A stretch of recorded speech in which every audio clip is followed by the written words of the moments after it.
Today, we are diving into an idea about religion that might just flip everything you think you know on its head.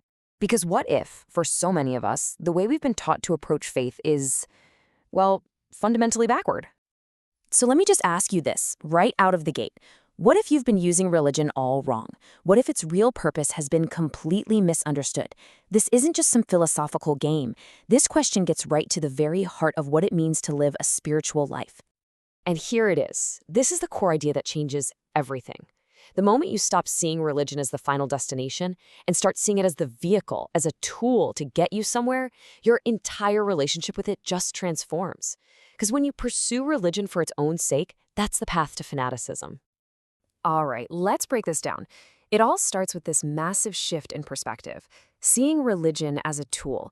And this isn't about throwing out faith, not at all.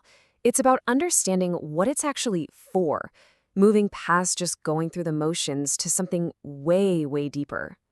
Okay, so look at this. It really puts the two paths side by side, clear as day. On one side, you've got religion as the goal. That's where you get stuck, worshiping ideas or symbols or even institutions. But on the other side, religion is a tool for real inner change. You know, one path leads to a cage, and the other one, it leads to genuine freedom.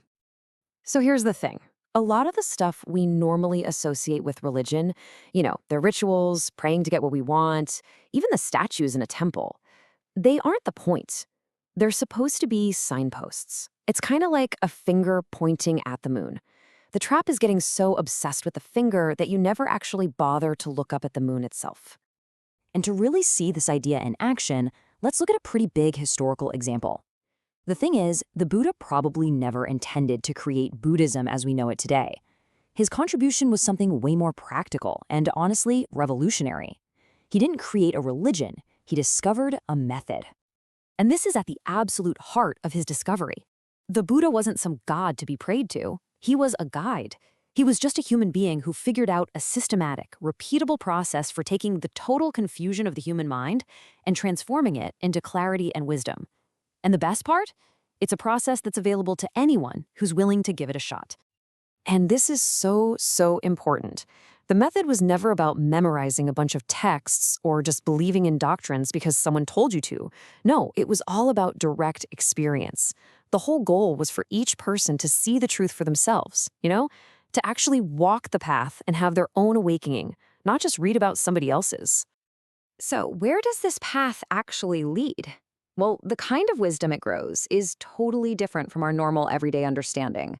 It's not about learning more facts, and it's definitely not about just choosing good over evil.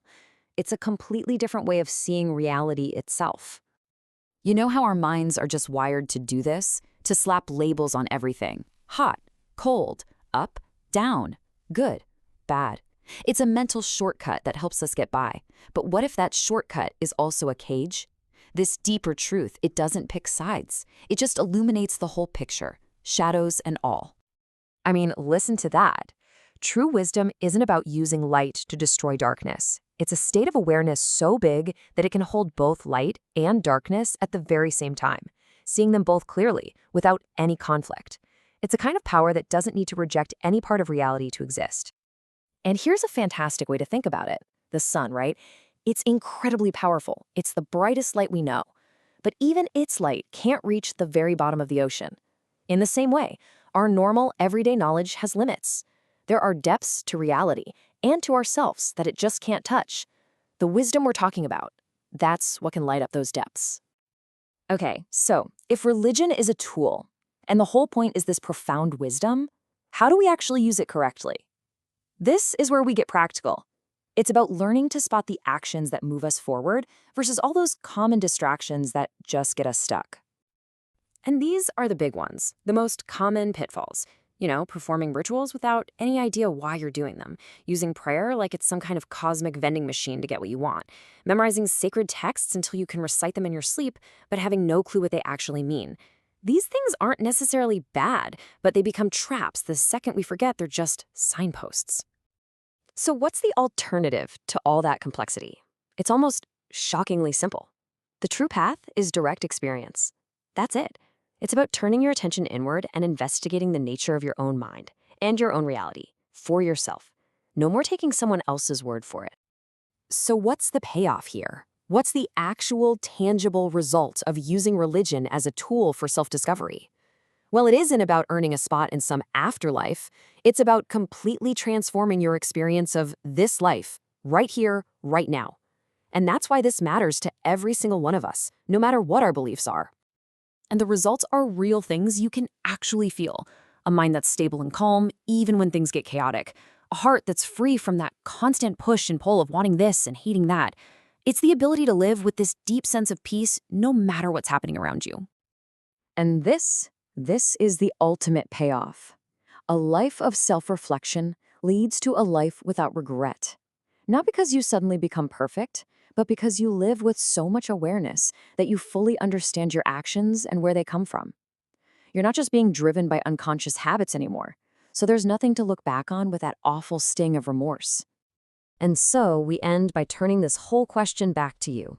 Whether you call yourself religious or spiritual or neither, you're on a path. So the question to ask yourself is it a path of blind belief or is it a path of direct experience?